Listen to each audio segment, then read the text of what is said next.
Saya ingin bercerita mengenai suatu tempat yang bernama Bowery Mission.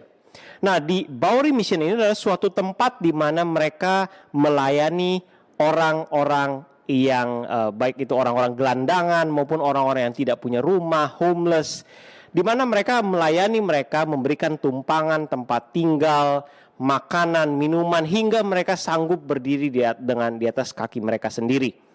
Nah, satu kali di tempat ini ada seorang yang bernama Joe yang dilayani di tempat Bowery Mission di Amerika. Nah, pada saat itu Joe penuh dengan masalah, ya. Dia suka mabuk, dia membuat banyak keonaran dan dia tinggal di dalam sana. Tetapi pelayanan demi pelayanan membuat dia menjadi seorang yang berubah. Tidak lama kemudian ada seorang gelandangan yang masuk ke sana dan akhirnya dia bertemu dengan Joe. Pada saat itu Joe sudah menjadi seorang pelayan di tempat Bowery Mission.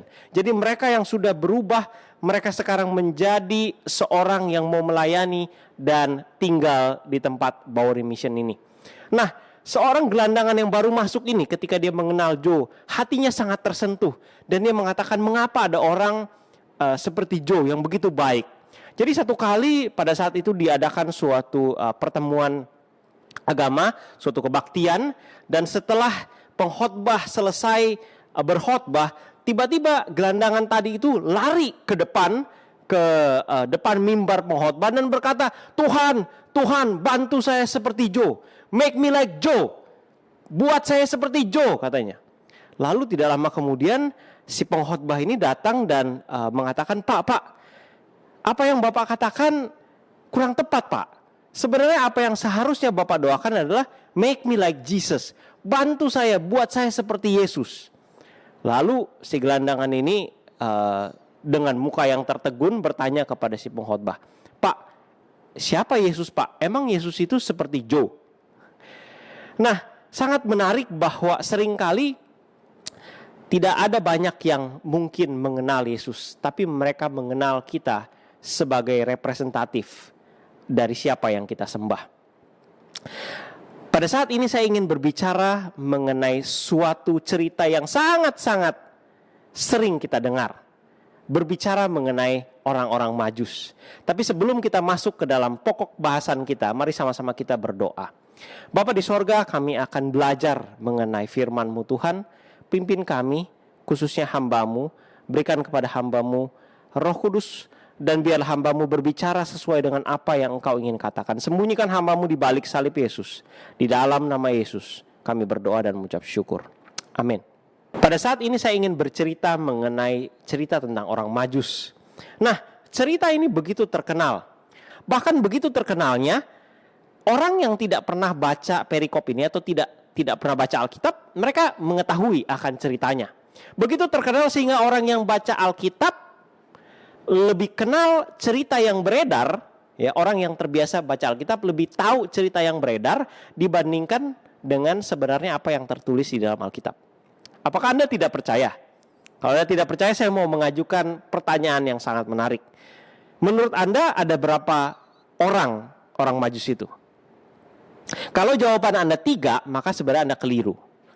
Anda perlu baca ulang lagi dan mencari tahu apa yang ada di dalam Alkitab yang sebenarnya tertulis. Lalu pertanyaan yang kedua, kira-kira pada saat orang-orang Majus ini bertemu dengan Yusuf, Maria, dan Yesus, kira-kira pertemuan mereka di mana? Kalau jawaban Anda adalah di kandang domba atau di kandang binatang dan melihat Yesus di atas palungan, maka sekali lagi jawaban Anda keliru. Anda perlu membaca ulang. Oleh sebab itu mari sama-sama kita baca, kita buka di dalam Matius pasal 2. Matius pasal 2 ayat 1 sampai ayat 12. Saya akan mengambil Alkitab saya, maka mari sama-sama kita baca sehingga kita tahu akan apa ia cerita sebenarnya. Buku Matius pasal 2 ayat 1 sampai 12. Judulnya adalah orang-orang Majus dari timur. Sesudah Yesus dilahirkan di Betlehem di tanah Yudea pada zaman Raja Herodes, datanglah orang-orang Majus dari timur ke Yerusalem. Jadi orang-orang Majus dari orang-orang Majus dari timur itu datang ke tanah Yudea itu sesudah Yesus dilahirkan. Sesudah Yesus dilahirkan. Ayat 2, dan bertanya-tanya di manakah dia raja orang Yahudi yang baru dilahirkan itu? Kami telah melihat bintangnya di timur dan kami datang untuk menyembah dia. Ketika Raja Herodes mendengar hal itu, terkejutlah ia beserta seluruh Yerusalem. Maka dikumpulkannya lah semua imam kepala dan ahli Taurat bangsa Yahudi, lalu dimintanyalah keterangan dari mereka di mana Mesias akan dilahirkan. Mereka berkata kepadanya, oh di Bethlehem di tanah Yudea, karena demikianlah yang ditulis di dalam kitab Nabi. Ayat 6, dan engkau Bethlehem tanah Yehuda, engkau sekali-kali bukanlah yang terkecil di antara mereka yang memerintah Yehuda. Karena daripada mula akan bangkit seorang pemimpin yang akan mengembalakan umatku Israel. Lalu dengan diam-diam Herodes memanggil orang-orang Majus itu dan dengan teliti bertanya kepada mereka bila mana bintang itu nampak. Kemudian ia menyuruh mereka ke Bethlehem. Katanya, pergilah dan selidikilah dengan seksama hal-hal mengenai anak itu, dan segera sesudah kamu menemukan dia, kabarkanlah kepadaku, supaya aku pun datang menyembah dia. Sampai di ayat ini tidak ada satupun ayat yang mengatakan bahwa orang-orang Majus ada 3 orang. Setelah ayat 9, setelah mendengar kata-kata raja itu, berangkatlah mereka, dan lihatlah, bintang yang mereka lihat di timur itu mendahului mereka hingga tiba dan berhenti di atas tempat itu di mana anak itu berada. Ayat 10, ketika mereka melihat bintang itu maka sangat bersukacitalah mereka. Di sini berikutnya adalah jawaban pertanyaan saya nomor 2 ayat 11. Maka masuklah mereka ke dalam rumah itu, ya, bukan kandang domba, bukan kandang binatang, ke dalam rumah itu dan melihat anak itu bersama dengan Maria ibunya lalu sujud menyembah dia. Mereka pun membuka tempat harta bendanya dan mempersembahkan persembahan kepadanya, yaitu emas, kemenyan, dan mur. Mungkin karena ada 3 persembahan, ya, 3 macam persembahan. Jadi kita berpikir, oh ya mungkin orang Majus ada 3. Dan karena diperingatkan ayat 12 dalam mimpi supaya jangan kembali ke Herodes, maka pulanglah mereka ke negerinya melalui jalan yang lain. Nah, ini adalah suatu hal yang sangat-sangat menarik, ya. Ada 2 kelompok yang sangat kontras yang nantinya kita akan bahas. Yang pertama adalah mengenai orang-orang Majus, dan yang kedua adalah mengenai orang-orang Israel, ya, para imam dan guru-guru Yahudi. Mari kita melihat cerita ini dengan lebih detail. Saya akan ceritakan cerita ini dengan lebih detail lagi. Nah, kalau kita melihat siapa sih orang-orang Majus ini? Kata Majus sendiri berasal dari kata magi, ya. Magi itu adalah orang-orang bijaksana. Mereka ini adalah ahli-ahli filsafat, golongan yang besar, berpengaruh, ya, bangsawan, bukan orang-orang rendahan, bukan orang-orang miskin. Mereka memiliki banyak harta dan mereka memiliki pengetahuan. Mereka juga adalah orang-orang yang tulus hati dan suka untuk mempelajari segala petunjuk Allah di dalam alam.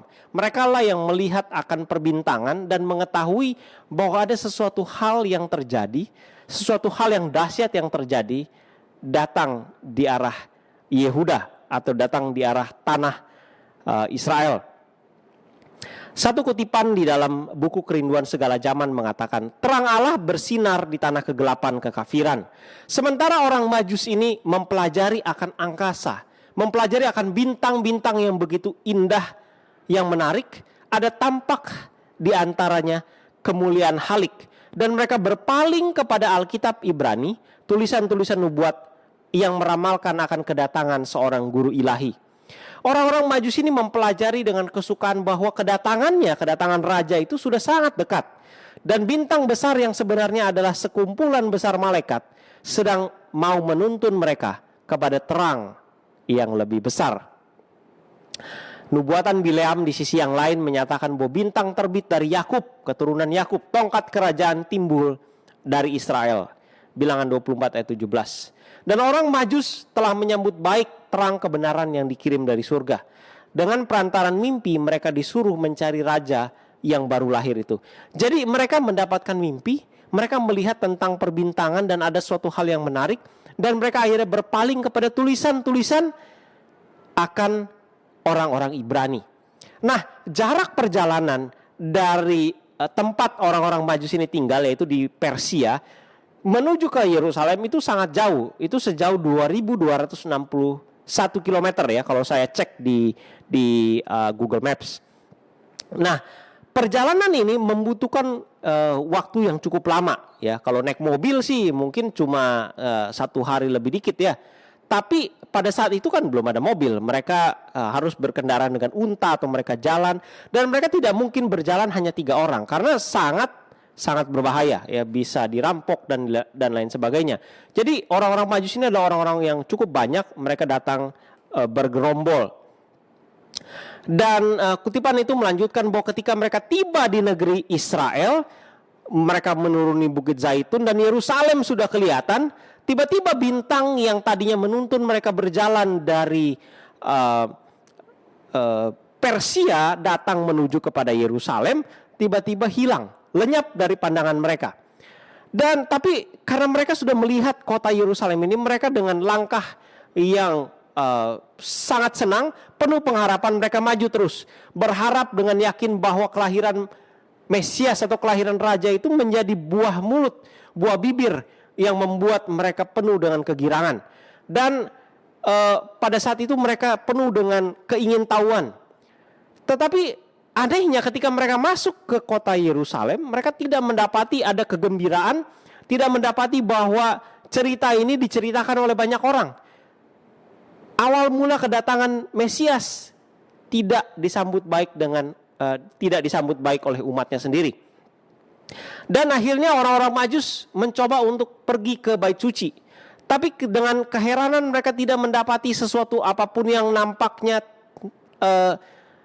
berhubungan dengan kedatangan Raja yang baru lahir itu. Pertanyaan mereka mengenai Raja, mengenai Mesias ini tidak membangkitkan tanda sukacita. Bahkan banyak dari antara mereka tidak tahu akan kedatangan itu. Imam-imam pada saat itu sedang melakukan tradisi-tradisi mereka, mengulang-ulang apa yang mereka ajarkan kepada orang lain, tapi sepertinya mereka tidak memahami apa artinya. Sementara orang-orang Majus ini bukanlah orang-orang yang menyembah berhala. Pada pandangan Allah, mereka adalah orang-orang yang rendah hati yang mau mencari akan kebenaran. Tetapi mereka yang datang untuk mencari kebenaran dianggap oleh orang-orang Yahudi adalah orang-orang kafir, orang-orang yang tidak tahu akan kebenaran. Bahkan di antara para penunggu ini, maksudnya orang-orang Yahudi yang sebenarnya sedang menantikan akan kedatangan Mesias, pertanyaan-pertanyaan dari orang-orang Majus ini mengenai Mesias tidak membuat hati mereka gembira dan tidak menjamah hati mereka. Dan oleh karena orang-orang Majus ini datang dan mulai bertanya-tanya mengenai Raja yang baru lahir ini, maka informasi ini dengan cepat tersiar ke seluruh Yerusalem. Dan maksud perjalanan mereka yang aneh itu datang jauh-jauh dari negeri Persia hanya untuk mencari Raja yang baru lahir, menimbulkan kegegeran di kalangan penduduk dan akhirnya merembes ke istana Raja Herodes.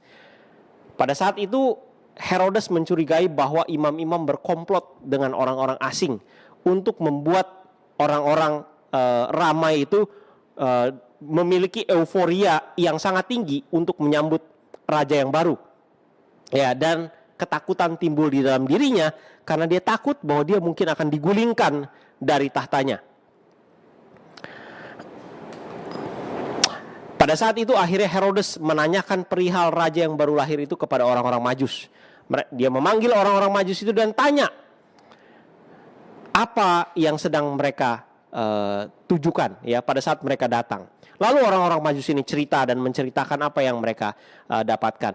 Dan pada saat itu Herodes memutuskan untuk memanggil imam-imam kepala dan ahli Taurat dan menanyakan di manakah anak yang baru lahir itu. Kita tadi sudah baca ceritanya di dalam Alkitab.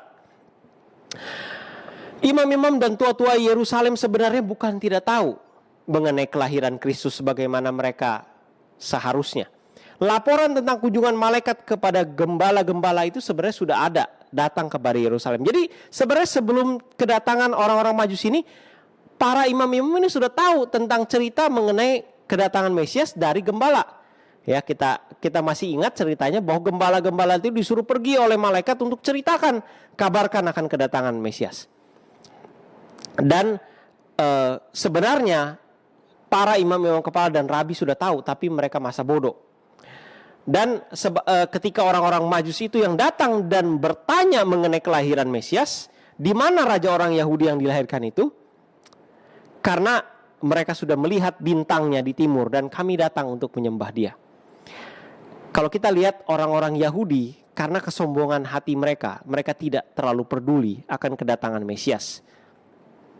Orang-orang Majusi itu pada akhirnya ketika dia tahu bahwa Mesias akan lahir di Yerusalem, akhirnya mereka pergi ke Yerusalem dengan semangat yang tidak sebesar ketika mereka masuk ke Yerusalem.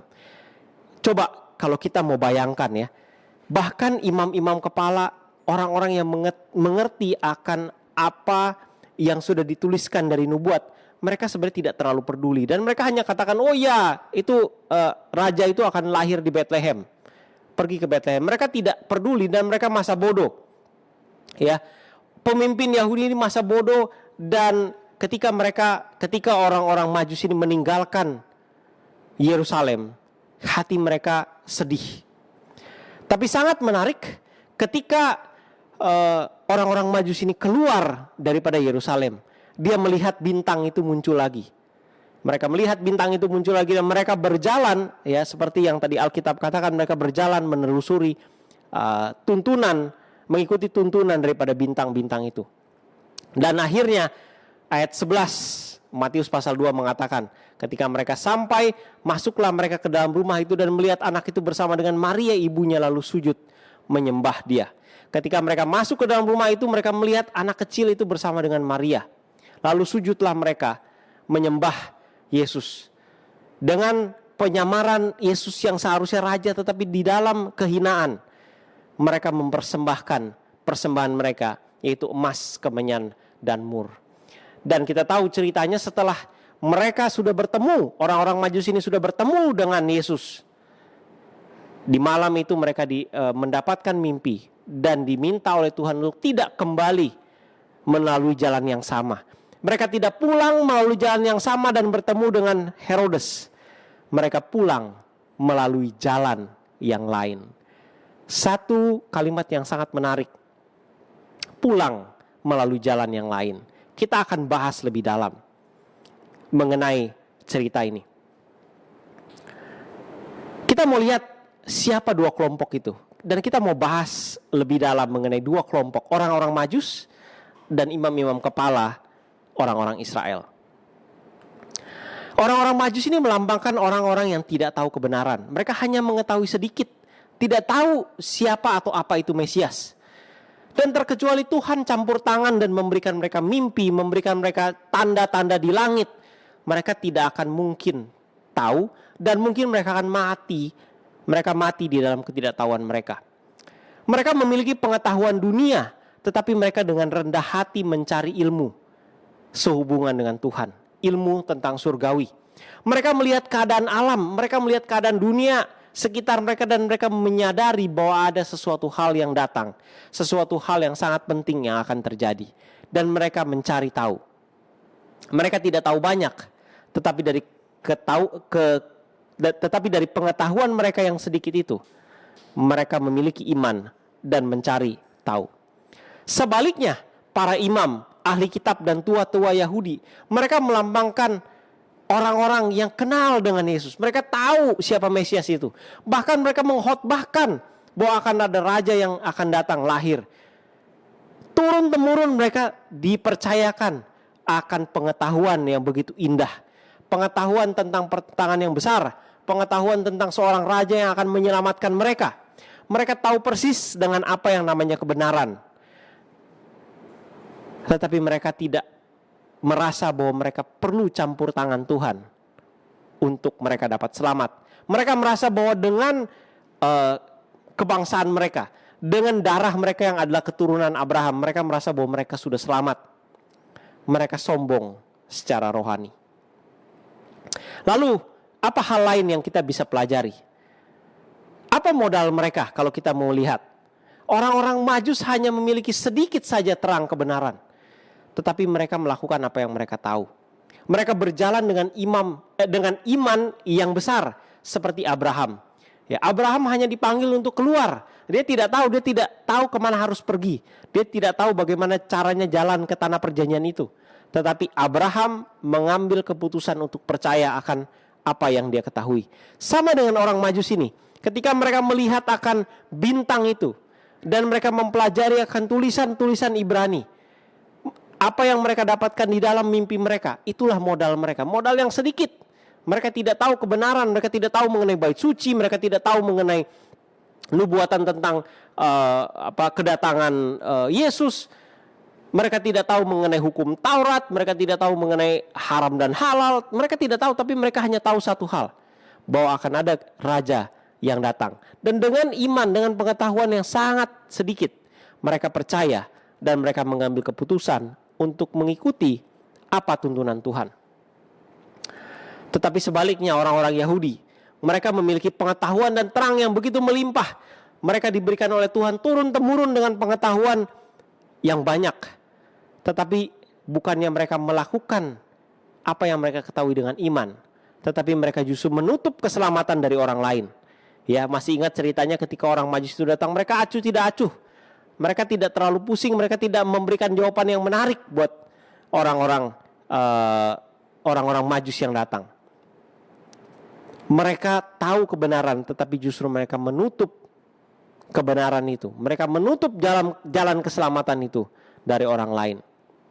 Pertanyaannya buat kita adalah, apa yang kita lakukan? Apa yang bisa kita lakukan dari pengetahuan yang kita miliki, dari pengenalan kita akan Yesus? Pengetahuan yang sedikit tetapi disertai iman yang besar akan menghasilkan kegemparan. Kita masih ingat ya, ketika orang-orang Majus datang ke Yerusalem, ketika mereka datang dengan pengetahuan yang sedikit, mereka bertanya ke sana kemari, membuat Yerusalem menjadi gempar dan bertanya-tanya mengenai siapa Mesias yang baru lahir itu. Tetapi pengetahuan yang banyak seperti orang-orang Yahudi tanpa iman akan menghasilkan kesia-siaan. Nah, bagaimana dengan sifat mereka? Kalau orang Majus, mereka memiliki sifat yang tekun, ya, persisten, ya. Mereka datang dari jauh, mereka sampai di Yerusalem tidak dapatkan jawaban, tapi mereka tetap terus persisten cari tahu di orang sekeliling yang mereka temui. Mereka pergi ke bait suci cari tahu, tanya kepada imam-imam, bahkan sampai kepada Raja Herodes. Mereka pantang pulang sebelum ketemu akan jawaban daripada tuntunan Tuhan yang membawa mereka datang. Tetapi sebaliknya orang Yahudi, mereka masa bodoh. Bahkan mereka ketika disodorkan oleh pengetahuan kedatangan akan Mesias, kedatangan akan Yesus, mereka tidak terlalu peduli. Bahkan pada saat mereka kasih tahu bahwa Mesias ada di ada di Bethlehem, mereka tidak mau ikut untuk lihat, tidak peduli. Apa pelajarannya buat kita? Mau mencari Yesus itu membutuhkan kegigihan, membutuhkan persistensi. Terkadang kita malas, ya. Kita malas untuk mencari Yesus setiap hari. Ketika kita bangun sudah kesiangan. Wah, masih banyak pekerjaan yang harus dilakukan. Wah, cari Yesus sebentar dulu deh. Renungkan sebentar aja deh. Buru-buru, kita terburu-buru untuk melakukan kegiatan pekerjaan kita pada hari itu. Kita mesti belajar dari orang-orang Majus yang persisten, yang tidak mau berhenti sebelum mereka menemukan akan Yesus. Apakah kita gigih mencari Yesus? Apakah setiap hari kita berusaha untuk mencari waktu, mengambil waktu mencari Yesus? Ada banyak orang yang katakan, saya tidak punya waktu. Lucunya adalah setiap orang dari kita punya waktu yang sama, 24 jam dalam sehari. Jadi rasanya agak aneh kalau seorang katakan tidak punya waktu.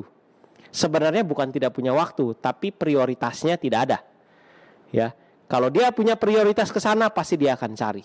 Sama dengan kita, apakah Yesus menjadi prioritas utama kita di dalam keseharian hidup kita? Bagaimana pandangan mereka terhadap Yesus? Ketika mereka datang bertemu dengan Yesus di rumah yang mungkin sangat-sangat sederhana, Mereka melihat Maria, mereka melihat Yusuf yang sangat sederhana. Melihat Yesus sangat sederhana. Ini orang gak punya, orang susah, orang miskin. Tapi mimpi saya katakan bahwa dia adalah raja. Bahwa terang dari bintang itu menyatakan bahwa inilah raja yang baru lahir itu. Tapi apa yang mereka lihat tidak matching, tidak sesuai dengan apa yang seharusnya kita pikirkan bahwa raja itu kan harusnya lahir dengan sangat-sangat indah, mewah di istana, ya. Tapi ini tidak demikian.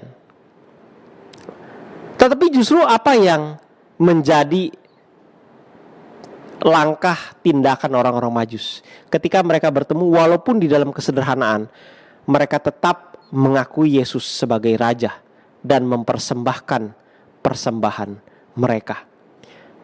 Tetapi justru orang-orang Yahudi, mereka yang sebenarnya seharusnya menanti-nantikan akan Yesus datang, mereka melihat Yesus dan mengatakan di dalam Yohanes 7 ayat 52, apakah engkau juga orang Galilea? Selidikilah kitab suci, engkau akan tahu bahwa tidak ada nabi datang dari Galilea. Mereka tidak percaya akan siapa Yesus, ya. Ini adalah cerita pada saat mereka sedang ngobrol dan katanya bahwa ini ada Yesus begini, Yesus begitu, bagaimana? Mereka tidak ada yang percaya. Mereka katakan, emang mana ada nabi datang dari Galilea? Suruh selidiki kitab suci. Mereka tidak percaya akan Yesus. Padahal mereka sudah melihat mujizat yang diadakan.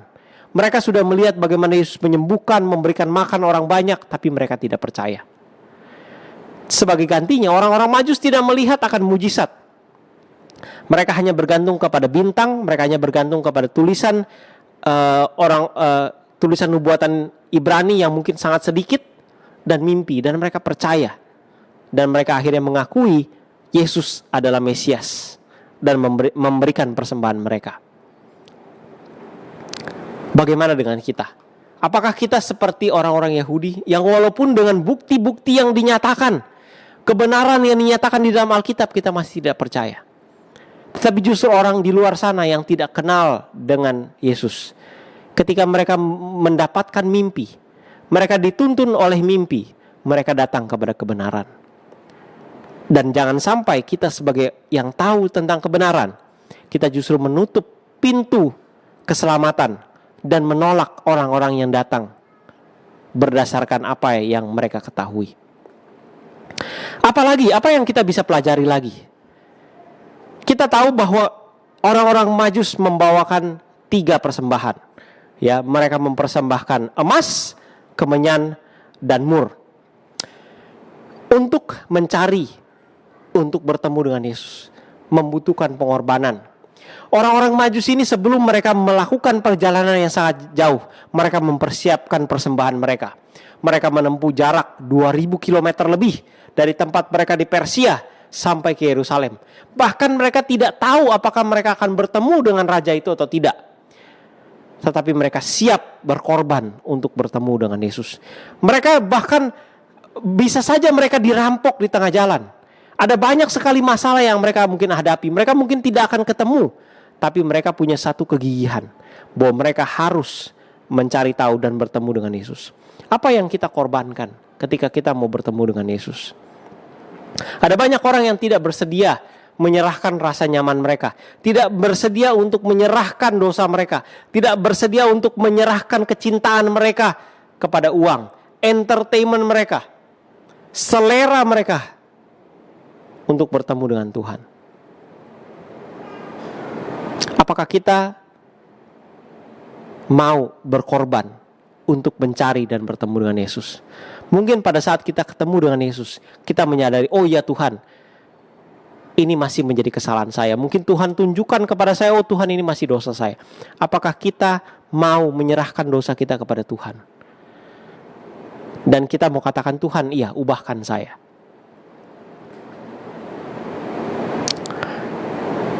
Setelah mereka bertemu dengan Yesus, apa yang kita bisa pelajari? Ketika orang Yahudi setelah selesai bertemu dengan Yesus, setelah mereka sudah mendengarkan akan khotbah Yesus, Yohanes 19 ayat 15 mengatakan, maka berteriaklah mereka, enyahkanlah dia, enyahkan dia, salibkan dia. Kata Pilatus kepada mereka, haruskah aku menyalibkan rajamu? Jawab imam-imam kepala ini, kami tidak mempunyai raja selain daripada Kaisar. Ketika orang-orang Yahudi bertemu dengan raja mereka, mereka menolak raja mereka dan menyuruh orang untuk menyalibkan Yesus. Mereka tidak menerima Yesus. Mereka menanti-nantikan Mesias itu. Tapi Mesias yang mereka nantikan adalah Mesias yang harusnya sama dengan apa yang mereka pikirkan. Apakah kita menginginkan Yesus yang sesuai dengan pikiran kita? Atau kita sebenarnya menginginkan Yesus yang sesuai dengan Alkitab? Apakah kita mau menerima Yesus seperti yang ada di dalam Alkitab dengan seluruh kebenarannya? Dengan di mana ada hal-hal yang tidak sesuai dengan keinginan kita? Apakah kita mau terima Yesus? Atau kita mau seperti orang Yahudi yang katakan, enyahkanlah dia. Dia bukan raja saya. Karena raja saya adalah Kaisar yang memberikan apa yang saya inginkan. Raja saya adalah diri saya sendiri. Raja saya adalah uang. Siapa raja kita? Yesuskah? Atau yang lain? Ada satu hal yang sangat-sangat menarik di dalam hidup saya sadari ya, bahwa seringkali doa-doa yang kita panjatkan itu adalah doa-doa yang melambangkan bahwa Yesus adalah hamba kita dan kita adalah raja. Dari mana saya tahu? Coba perhatikan pada saat kita berdoa. Apakah doa kita lebih kepada Tuhan, aduh saya punya masalah ini, Tuhan tolong beresin. Tuhan, saya mau pergi, Tuhan tolong jaga rumah saya. Tuhan, anak saya sakit, tolong sembuhkan. Tuhan, saya gak punya uang, Tuhan tolong kasih saya uang. Tuhan ini, Tuhan itu. Sepertinya Tuhan itu seperti ATM ya, kita tinggal pencet keluar uang. Apakah Tuhan yang kita doakan seperti itu? Ketika kita berdoa sama Tuhan yang seperti itu. Tuhan yang mengabulkan semua keinginan saya. Dan ketika keinginan saya tidak dipenuhi, maka saya tidak suka Tuhan yang seperti itu. Saya akan benci Tuhan saya seperti itu. Sama seperti orang-orang Yahudi, mereka membenci Yesus. Karena Yesus datang bukan untuk mengabulkan semua keinginan mereka, tetapi dia datang untuk memberitahukan kabar kebenaran. Tetapi orang Majus ketika mereka selesai ketemu dengan Yesus, mereka pulang melalui jalan yang berbeda. Saya ingin garis bawahi kata pulang melalui jalan yang berbeda. Apakah pada saat ketika kita datang, mungkin kita datang dengan segala macam kesalahan, segala macam dosa. Doa kita, ya gantinya doa yang Tuhan minta ini, Tuhan minta itu, gantinya Tuhan apa sih yang Tuhan mau dari saya? Apa yang Tuhan inginkan dari saya? Tuhan itu seperti apa sih? Apa sih yang Tuhan suka? Atau seperti itu doa kita? Dan bukan meminta-minta. Bukan saya mengatakan bahwa tidak boleh meminta, tetapi apakah doa kita hanya dipenuhi oleh keinginan-keinginan yang memuaskan diri kita sendiri? Atau kita sebenarnya kepengen tahu siapa Tuhan yang kita sembah? Dan sama seperti orang Majus, mereka datang bukan dengan pengetahuan yang banyak. Mereka datang dengan segala macam mungkin kelemahan mereka, kerendahan kesalahan dosa mereka. Mereka datang kepada Yesus. Mungkin sama seperti kita ketika kita datang dengan segala kelemahan kita. Kita datang dengan jalan hidup kita yang penuh dengan duri dan onak, dengan kesalahan dan dosa. Tetapi pada saat kita sudah bertemu dengan Yesus, ketika kita pulang melalui jalan yang berbeda. Kita tidak pulang di jalan hidup yang sama. Kita tidak kembali setelah bertemu dengan Yesus menjalani hidup yang sama lagi, dosa yang sama lagi. Tapi kita pulang di jalan hidup yang berbeda. Adalah tidak penting siapa kita, siapa Anda, apa latar belakang Anda, berapa umur Anda, bahkan apa sikap Anda dan karakter Anda. Tidak penting sebelum Anda bertemu dengan Yesus. Itu tidak ada yang penting. Sebelum kita bertemu dengan Yesus, siapapun kita itu bukan masalah. Itu tidak penting. Yang paling penting adalah siapa kita, siapa Anda setelah bertemu dengan Yesus. Apakah pertemuan dengan Yesus apakah pertemuan kita dengan Yesus sama seperti pertemuan orang-orang Majus dengan Yesus? Membuat orang-orang Majus itu pulang melalui jalan yang berbeda, menjadi orang yang berbeda. Saya mau cerita tentang seorang anak yang bernama Bobsi. Nah, Bobsi adalah seorang penderita kanker leukemia yang sudah berada di stadium yang akhir. Ketika dia terbaring di atas tempat tidurnya, ibunya datang dengan perasaan yang sangat sedih dan katakan, Bobsi,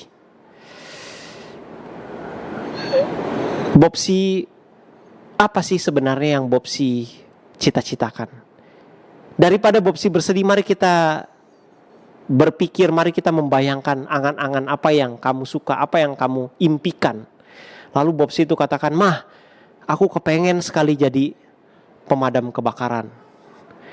Wah, dia melihat, ketika dia lihat di TV itu, kayaknya pemadam kebakaran itu keren sekali, ya.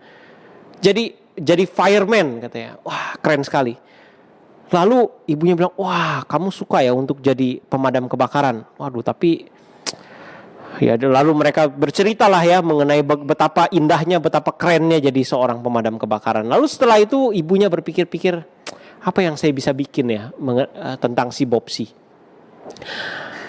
supaya dia merasa senang. Jadi dia mencoba untuk menelpon kantor pemadam kebakaran terdekat dan mencoba untuk berbicara dengan orang yang ada di dalam, maksudnya pemimpin, kapten di pemadam kebakaran. Tidak lama kemudian setelah dia tersambung dengan si bapak pemadam kebakaran ya, kaptennya ini.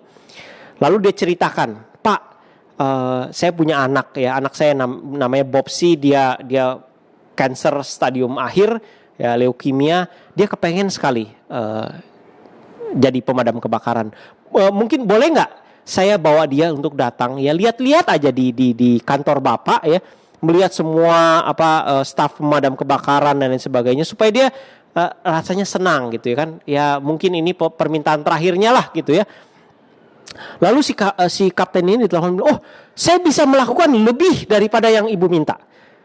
Kalau ibu bisa, bukan saja Bobsi bisa datang ke sini dan untuk lihat-lihat, saya akan bawa Bobsi untuk kita keliling dan untuk melakukan pemadaman kebakaran kalau pas lagi ada problem ya.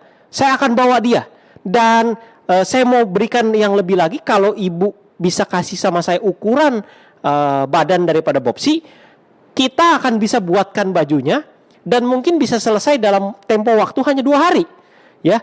Jadi lusa sudah selesai bajunya, dan kita akan bawa Bobsi untuk keliling kota dan menyelesaikan masalah-masalah sehubungan dengan pemadam kebakaran.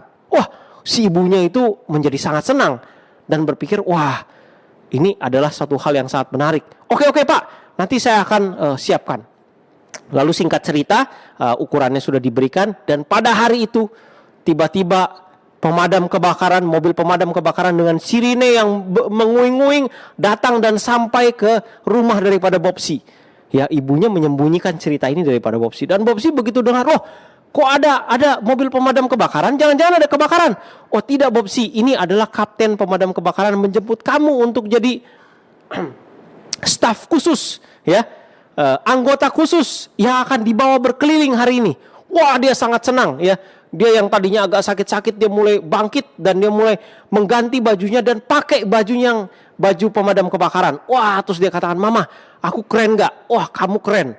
Lalu dia tanya sama kapten, aku seperti pemadam kebakaran gak? Katanya. Seperti seorang fireman gak? Katanya.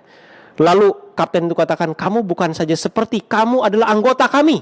Kamu adalah seorang fireman. Wah, dia sangat senang. Wah, dia mulai berkeliling. Wah, dan akhirnya diantar pulang pada sore itu dengan muka penuh dengan sukacita. Dia cerita sepanjang malam dengan ibunya dan ayahnya. Betapa indahnya, betapa senangnya dia keliling dengan mobil pemadam kebakaran. Terlihat sangat keren. Dan ini memberikan kepada dia semangat hidup dan bertambah dan bertambah. Tetapi sayangnya penyakit itu menggerogotinya dengan begitu berat. Dan di saat-saat akhir daripada hidupnya, ibunya kembali menelpon akan kapten pemadam kebakaran dan katakan bahwa ketika itu Bobsi sudah ada di rumah sakit, dan dia katakan, Pak Kapten, mungkin ini adalah waktu-waktu terakhir Bobsi. Apakah mungkin Pak Kapten boleh datang dan menengok dia? Wah, Pak Kapten bilang, Bu, saya bisa memberikan kepada Bobsi dan Ibu sesuatu yang lebih daripada apa yang Ibu minta. kami akan datang dengan seluruh pasukan kami. Di kamar berapa Bobsi tinggal? Wah, dia di lantai 2, kamar sekian-sekian. Oh, kalau begitu tolong bilang sama suster ya untuk buka jendela kamarnya. Kami akan masuk dari jendela kamar di lantai 2. Wah, ini lebih keren lagi. Jadi pada hari itu mobil pemadam kebakaran datang dan mereka satu persatu seluruh anggota pemadam kebakaran naik dari lantai 2 masuk ke kamar Bobsi dan mereka bernyanyi. Ya, mereka bertemu dengan Bobsi. Bobsi pada saat itu sudah sangat lemah, tapi pada saat dia melihat kapten, dia tersenyum.